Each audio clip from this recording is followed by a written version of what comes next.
नमस्कार दोस्तों। तो हम बात करने जा रहे हैं मॉडर्न हिस्ट्री यानी आधुनिक भारत में। आधुनिक भारत में हम बात करेंगे आज अंग्रेज़ों की। अंग्रेज एक डच भाषा का शब्द है।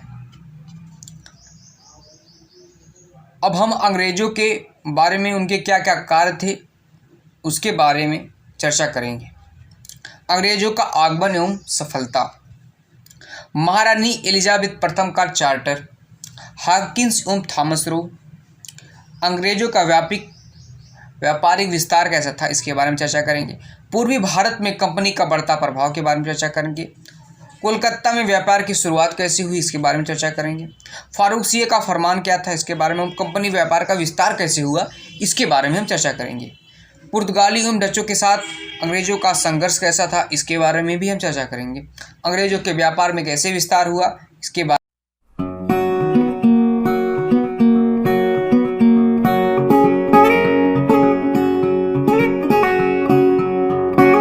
में भी हम अंग्रेज़ों का आगमन एवं सफलता। उन यूरोपीय शक्तियों में जिन्होंने भारत और हिंद महासागरीय क्षेत्र में आकर नवीन व्यापारिक गतिविधियां आरंभ की थी, अंग्रेज सर्वाधिक सफल एवं प्रभाव उत्पादक सिद्ध हुए। गौर करने लायक बात यह है कि पूर्वी देशों की ओर व्यापारिक प्रतिस्पर्धा में अंग्रेज अपेक्षाकृत देर से आए, किंतु वो शेष यूरोपीय शक्ति को हराते हुए सबसे आगे निकल गए। इसकी मुख्य वजह यह थी कि अंग्रेज भारत सहित एशियाई व्यापार के स्वरूप को समझने में सफल रहे और उन्होंने इसके लिए सैनिक राजनैतिक शक्ति का सहारा लिया। मौलिक कारण यह था कि इंग्लैंड की उपभोक्ता शक्ति, औद्योगिक विकास, मांग एवं आपूर्ति का संतुलन तथा अनुकूल राजनीतिक स्थिति ने पूंजी निवेश को प्रवृत्ति को बहुत अधिक प्रोत्साहित किया। उसके बाद हम बात करते हैं 16वीं शताब्दी के उत्तरार्ध एवं एशियाई वस्तुएं यूरोप से पहुंचने लगी। 16वीं सदी में एशियाई वस्तुएं जो है वो यूरोप में आने लगी और इस लाभ के व्यापार ने अंग्रेजों को पूर्व की ओर आने के लिए प्रेरित किया। जो व्यापार था इसको इन्होंने अपनी ओर खींचा, इसको प्रभावित किया। 1599 ईस्वी में एक दुस्साहसी व्यापारी मिल्टन हॉल भारत आया था।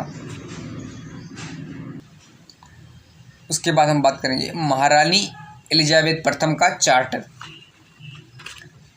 ईस्ट इंडिया कंपनी की स्थापना 1600 ईस्वी में हुई जब पूर्व में अंग्रेज या इंग्लैंड के व्यापार के संदर्भ में प्रथम महत्वपूर्ण कदम 31 दिसंबर 1600 ईस्वी में उठाया गया, जब महारानी एलिजाबेथ प्रथम ने एक चार्टर का मतलब होता है आदेश पत्र जारी करके गवर्नर और लंदन की कंपनी के व्यापारियों को पूर्व में व्यापार के विशिष्ट अधिकार प्रदान किए। प्रारंभ में यह विशेषाधिकार 15 वर्षों के लिए प्रदान किए गए,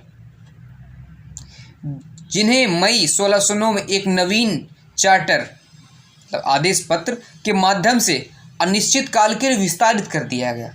मतलब लंबे समय तक उसकी सीमा नहीं रखी गई। पहले सीमा रखी गई थी कि 15 वर्षों तक ये चार्टर रहेगा, ये आदेश नियम रहेगा, लेकिन उसके बाद उसकी कोई सीमा नहीं रखी गई। शुरुआती वर्षों में सामान्य तौर पर व्यापारियों मतलब एक बड़े समूह, एक समूह का स्वतंत्र बेड़ा भेजा गया था। ऐसी यात्रा से प्राप्त लाभ के वे आपस में बांट लेते थे। वित्तीय दृष्टि से east India company Dutch company की तुलना में छोटी कंपनी थी। अपनी प्रथम व्यापार यात्रा में डच कंपनी की तुलना में कम आमदनी हुई। इसके बावजूद अंग्रेज कंपनी की एक विशेषता यह थी कि उसका संगठन बहुत ही सहज था। इसमें 24 निर्देशकों का समूह था, जिनका चुनाव प्रत्येक वर्ष शेयर होल्डर्स की आम सभा से होता था। शुरू में ईस्ट इंडिया कंपनी ने अपना ध्यान मसाले के व्यापार पर रखा। पहले ये सिर्फ मसाले के लिए व्यापार करने आए थे। विशेष रूप से इंडोनेशिया से काली मिर्च और मसाला प्राप्त करने वाले द्वीप पर केंद्रित रहा। प्रथम 12 वर्षों तक इन्हें प्रत्येक वर्ष 20% लाभ होता रहा। शीघ्र ही अंग्रेजों ने भारत की वस्तुओं विशेषकर कपड़ा का महत्व समझा और वे इसका उपयोग मसाला खरीदने के लिए करने लगे। गुजरात में सूरत में कारखाने खोलने की योजना बनाई गई और कैप्टन विलियम हॉकिंस को मुगल दरबार में बादशाह जहांगीर के पास भेजा गया। लेकिन जहांगीर तो जहांगीर है, जो 1609 में दरबार आगरा में पहुंचा, किंतु पुर्तगालियों के षड्यंत्र के कारण उसे खाली हाथ लौटना पड़ा। जब 1611 में कैप्टन मिडलटन ने सूरत के निकट स्वालिहोल में पुर्तगालियों के जहाजी बेड़े को परास्त किया, तो मुगल सम्राट जहांगीर ने प्रभावित होकर 1613 ईस्वी में सूरत में अस्थायी कारखाना स्थापित करने की अनुमति प्रदान कर दी। इससे पूर्व 1611 ईस्वी में मछलीपट्टनम में अंग्रेजी कारखाना स्थापित कर चुके थे। बाद में पश्चिम तट के अनेक स्थानों पर उन्हें कारखाना खोलने की अनुमति मिली। हॉकिंस एवं थॉमस रो के बारे में हम बात करेंगे। जैसा कि विलियम हॉकिंस 1609 में जहांगीर के दरबार में पहुंचा था, लेकिन सूरत के कारखाना खोलने की अनुमति प्राप्त करने में असफल रहा। सन 1615 में थॉमस रो को मुगल दरबार में भेजा गया, जो 1619 ईस्वी तक वहां रुका। यद्यपि वह मुगल शासक जहांगीर के साथ वाणी संधि करने में असफल रहा, तथापि मुगल भारत में विभिन्न स्थानों पर कारखाने स्थापित करने के लिए उसने विभिन्न विशेषाधिकार सुनिश्चित किए। रो ने शाही सहायता प्राप्त करने के लिए अपने कूटनीतिक कौशल का इस्तेमाल किया। इसके साथ साथ उन्होंने पुर्तगालियों के जहाज़ों को लूटना और नष्ट करना जारी रखा और भारतीय जहाज़ों से भारी हर्जाना वसूल करते रहे। उन्होंने अपनी नीति के अंतर्गत चेतावनी, संधियों, षड्यंत्र और आक्रमण का सहारा लिया। 1620 ईस्वी में नौसेना युद्ध में अंग्रेजों ने पुर्तगालियों को परास्त किया और इसके बाद पुर्तगालियों का खतरा लगभग समाप्त हो गया। अब यहाँ से पुर्तगालियों को अंग्रेजों से कोई डर नहीं रहा। 1633 में मुगल सेना ने बंगाल की हुगली से पुर्तगालियों को मार भगा दिया। अंग्रेजों का व्यापारिक विस्तार कैसे हुआ, उसके बारे में हम चर्चा करेंगे। पुर्तगालियों के प्रभाव और शक्ति को समाप्त कर अंग्रेजों ने भारत के विभिन्न हिस्सों में कारखानों की स्थापना की। 1623 ईस्वी तक सूरत और मछलीपट्टनम के अतिरिक्त भड़ोच और अहमदाबाद में कारखाने खोले गए और कंपनी की सुरक्षा की दृष्टि से इनकी किलेबंदी की गई। 1625 में अंग्रेजों ने सूरत की किलेबंदी की। इससे उनकी क्षेत्र विस्तार की और साम्राज्यवादी महत्वाकांक्षा का पता चलता है। डचों और मुगल सत्ता के टकराव से बचने के लिए अंग्रेजों ने दक्षिण भारत के छोटे छोटे राज्यों पर अपना ध्यान केंद्रित किया। 1622 ईस्वी में अंग्रेजों ने आमुर्जनपुर पर कब्जा कर लिया। यह एक महत्वपूर्ण विजय थी, क्योंकि इसके पश्चात वे पुर्तगालियों के आक्रमण से सुरक्षित हो गए। अंग्रेजों ने 1639 में स्थानीय राजा से मद्रास लीज पर ले लिया। मद्रास एक बंदरगाह था, बंदरगाह पोर्ट होता है जो, और अंग्रेजों ने राजा को आधा सीमा शुल्क देने का वादा किया। इसके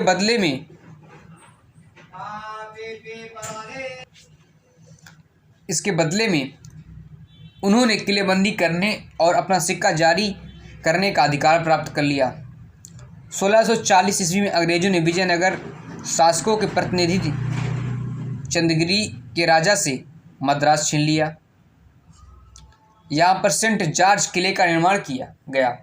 इसके भीतर कारखाने खोले गए और 1652 से 1654 के दौरान अंग्रेज डच से शत्रुता के कारण भारत के पश्चिम तट पर पुर्तगालियों के नज़दीक आ गए।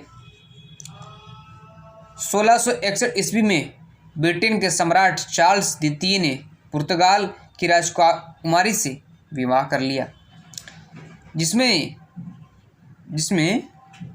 दहेज स्वरूप उन्हें मुंबई टापू मिल गया। बताइए, मुंबई दहेज में दिया जा रहा है। चार्ल्स ने इसे 10 पाउंड वार्षिक के मामूली से किराए पर ईस्ट इंडिया कंपनी को दे दिया। 1687 ईस्वी में ईस्ट इंडिया कंपनी का मुख्यालय सूरत से बम्बई लाया गया और धीरे धीरे सर जॉर्ज ऑक्सीडेन 1662 से 1669, जेरार्ड आंगियर 1669 से 1670 और सर जॉन चाइल्ड 1682 से 1690 के प्रशासन के दौरान समृद्धि की तरफ बढ़ने लगा। पूर्वी भारत में कंपनी का बढ़ता प्रभाव।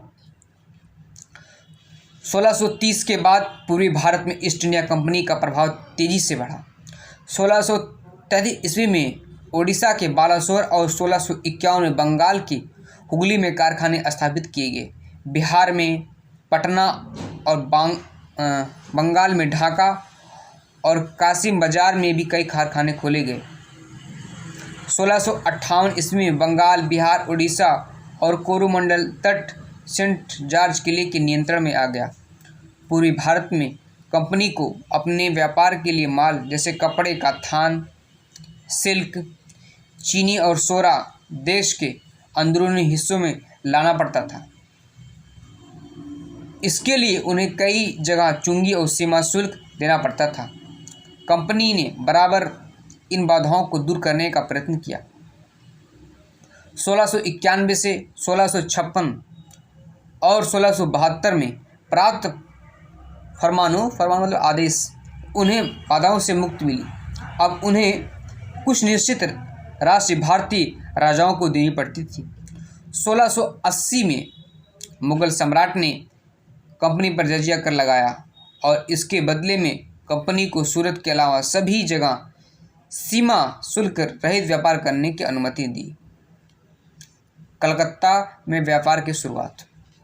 1690 ईस्वी में कलकत्ता के नवाब जो थे इब्राहिम खां ने ईस्ट इंडिया कंपनी को निमंत्रित किया, आइए हमारे यहाँ। 1691 ईस्वी में फरमान द्वारा औरंगजेब ने एक निश्चित वार्षिक राशि के बदले में बंगाल से चुंगी रहित व्यापार की अनुमति अंग्रेज कंपनी को दी। शीघ्र ही अंग्रेजों ने सुनातनी में एक कारखाना स्थापित कर लिया और इसे किलेबंदी कर लिया। 1696 में एक जमींदार सोबा सिंह ने बगावत कर दी। 1698 ईस्वी में 1200 रुपये में कंपनी ने जमींदार अर्थात राजस्व वसूलने का अधिकार खरीद लिया। इससे उन्हें सुल्तानती गोविंदपुर और कलिकत्ता गांव की जमींदारी मिल गई। इस प्रकार ईस्ट इंडिया कंपनी ने 90 वर्षों के अंदर 3 प्रमुख बंदरगाहों बम्बई, मद्रास एवं कलकत्ता पर अधिकार कर लिया। 17वीं शताब्दी के मध्य ईस्ट इंडिया कंपनी का सफाया हो गया। डच ईस्ट इंडिया कंपनी की ख़त्म हो गया, समझिए। 1700 ईस्वी में बंगाल के कारखाने प्रेसिडेंट और परिषद के अधिकार में आ गए, जिसका मुख्यालय जो फोर्ट विलियम नामक किलेबंदी बस्ती में था। कलिकत्ता का अंग्रेजीकरण करके कोलकाता कर दिया गया। तत्पश्चात इस बस्ती का तेजी से विकास हुआ। फारूक फरमान एवं कंपनी व्यापार का विस्तार कैसे हुआ, इसके बारे में हम बात करेंगे। इसके बारे में की मृत्यु के पश्चात मुगल साम्राज्य कमज़ोर हो गया। औरंगजेब की जब मृत्यु हो गई तो मुगल साम्राज्य बहुत ही कमज़ोर हो गया। अंग्रेजों ने इसका लाभ उठाते हुए कई छोटे और विशेषाधिकार प्राप्त किए। 1717 ईस्वी में जॉर्ज सरमैन की अध्यक्षता में अंग्रेजी शिष्टमंडल मुगल सम्राट फारुखियर के फरमान पाने में सफल रहा, जिससे 1691 के फरमान के निर्मित सुविधाएं गुजरात एवं दक्कन में बढ़ा दी गई थी। 1717 में मुगल बादशाह फारुखियर ने एक शाही फरमान जारी करके कंपनी को विभिन्न विशेषाधिकार प्रदान किए। कौन कौन से विशेषाधिकार उसके बारे में बताते हैं। इसके अंतर्गत पहला जो था, ईस्ट इंडिया कंपनी को कलकत्ता के आसपास और अधिक क्षेत्रों में राजस्व वसूली के अधिकार प्रदान किए गए। दूसरा क्या दिया गया, 10,000 रुपये सालाना राशि देने की एवज में सूरत के सभी करों से उन्हें मुक्ति कर दिया गया।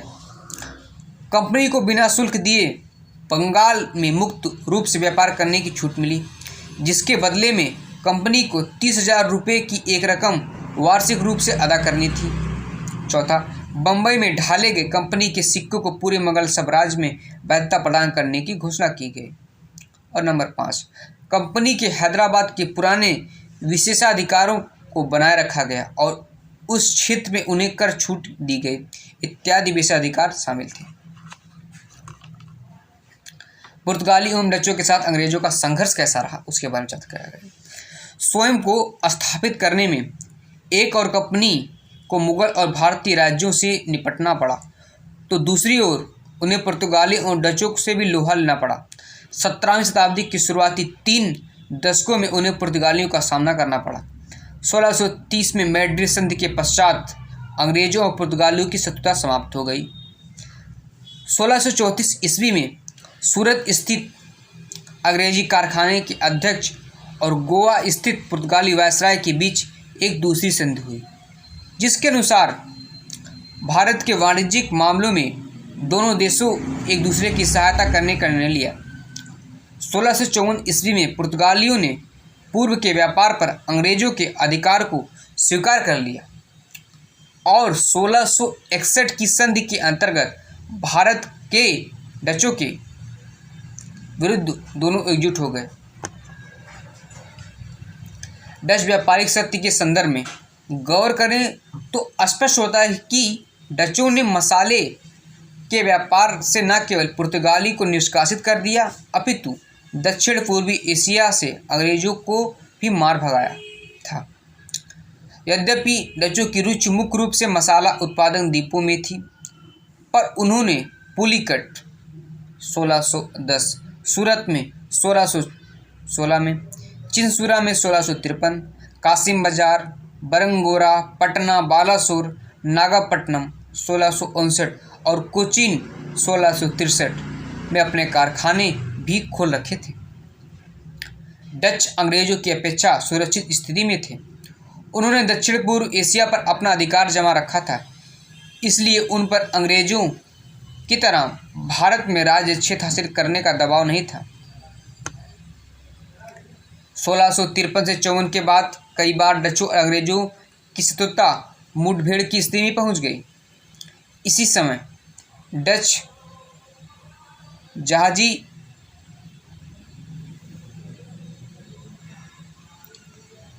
बेड़े स्वाली के निकट पहुंच गए और अंग्रेजों को सूरत में अपना कारोबार स्थगित करना पड़ा।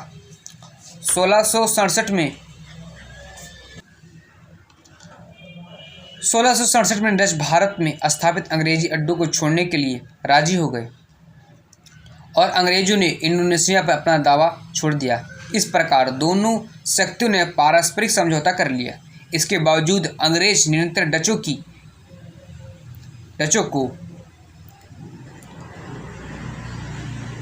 भारत भूमि से बाहर निकालने का प्रयत्न करते रहे और डचों ने देशी व्यापार तक स्वयं को सीमित कर लिया। 18वीं शताब्दी में डचों का तेजी से पतन हुआ। अंग्रेजों के विशेषाधिकारों में वृद्धि हुई और उन्होंने कई वस्तुओं के व्यापार पर नियंत्रण कर लिया। अंत में 1795 में अंग्रेजों ने डचों को भारत से निकाल बाहर किया, जिससे उनका भारत अधिकार क्षेत्र समाप्त हो गया। अंग्रेजों के व्यापार एवं विस्तार का प्रभाव। अंग्रेजों ने शीघ्र ही अरब सागर और फारस की खाड़ी पर अपना अधिकार कर लिया। अंग्रेज भारत से वस्त्र, नील, सोरा, मसाले, मलमल इत्यादि ले जाते थे। आरंभ में अंग्रेजों द्वारा भारतीय वस्तुओं का बड़े पैमाने पर आयात किए जाने के कारण